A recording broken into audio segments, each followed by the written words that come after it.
সম্পর্কে কত বলে রাজা বটবৃক্ষের তলায় জল পিপাসাই ভাবনা আছে। এইদিকে জলকে সরোবরের উত্তর ঘাটে সম্পর্কে আগমন করছে। এইদিকে তারা প্রেম নৃত্যে মোহিত হয়ে আছে।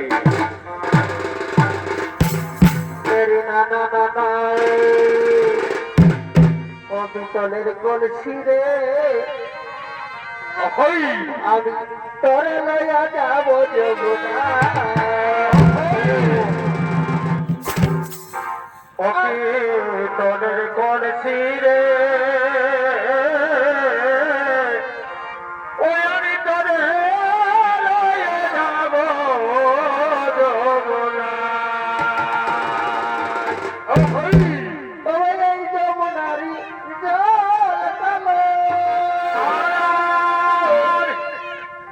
তোমারে আমি বাঁচি ভালো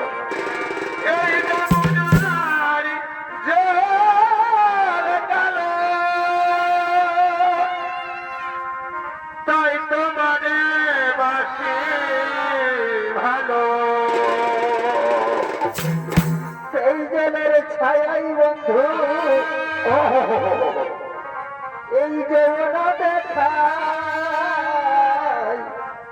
অবিচলের কলছি রে আরে লয়ে যাব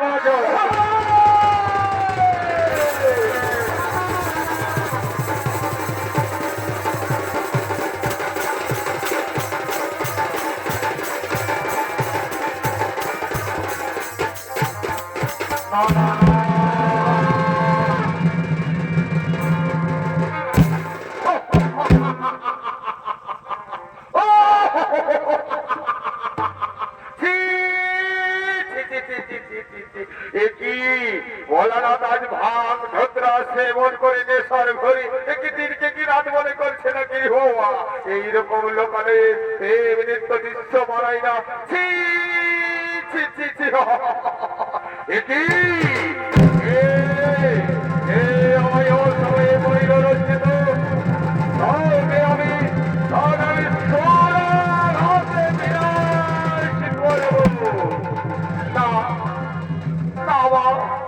আমি বুঝতে পারিনি আমার মহারাজ জল বিকাশাই রয়েছে সেই গভীর অরণ্য মাঝারি জলের সন্ধানে আমি এই সরোবরে আসি। এই সরোবরে এসে আমি এইরকম দৃশ্য দেখি আমার মনে আর হাসি আটকাতে পারলাম না। আমাকে ক্ষমা করবেন মা, আমাকে অভিশাপ দেবেন না, আমাকে ক্ষমা করবেন।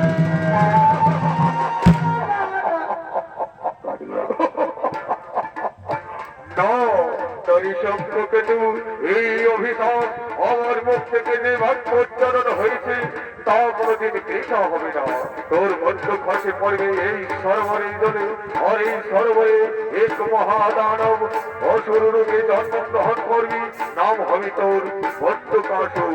হে মাতা, হে মাতা, কেন এত বড় আমার সাদা দিনে সামান্য একটু ভুলের কারণে মাতা আমার মুক্তির পথ বলে দাও। এই শঙ্খকেতু আমি মুক্তির পথ বলে দিচ্ছি। যাও, তুমি যেই দিন সতী নারীকে করিবে বিবাহ সেই দিনেই স্বর্গমর্ত মাতাল ত্রিভুবন ধরণী বাজারে হইবে চিরমর। হে মাতা, কেন আমায় সামান্য লোক ভাবে করে নিয়ে মোরাদি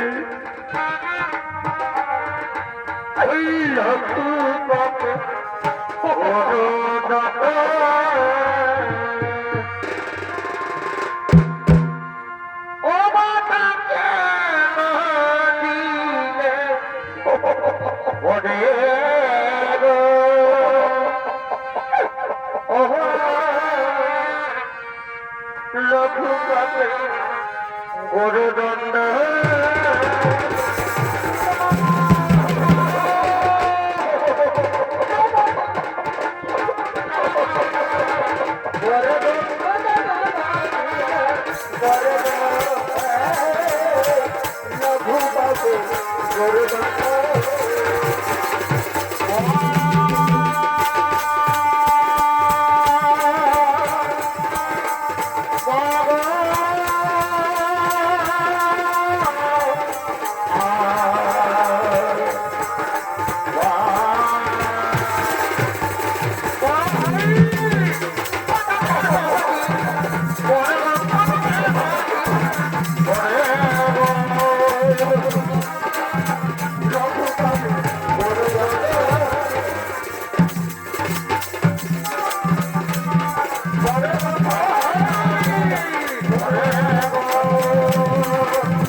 সামান্য জনতা প্রেমী দর্শক মন্ডলী, এইদিকে সেই সরোবরের জলে মাতা পার্বতীর অভিশাপে জন্ম হয় মণ্ডকাসুরী। এই মণ্ডকাসুর একদিন বিশাল প্রতাপশালী ক্ষমতাহীন এই নিজ রাজসভায় করেছে আগমন। না না না না বলে বা এগো হে নবী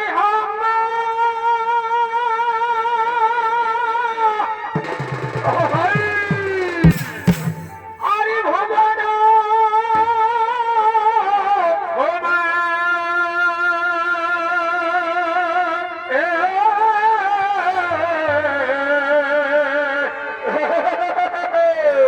আরে বেষ্টিত গুরু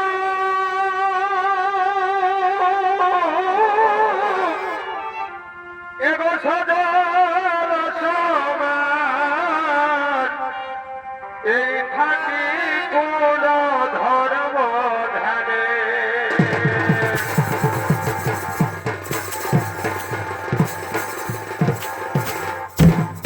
ধ্যানে গো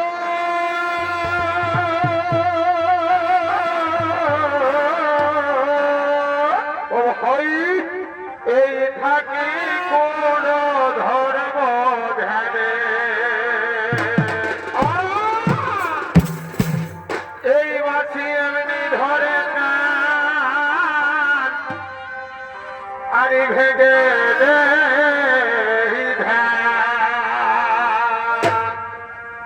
এই বাসি এমনি ধরে কান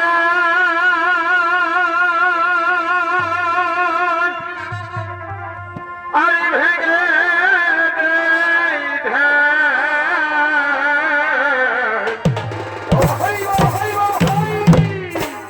আচম্বিতে কোন নারী গো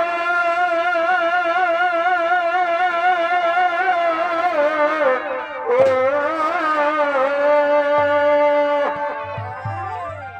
ও সামের বাসরে ও হই পর কি মহিনী জানে গো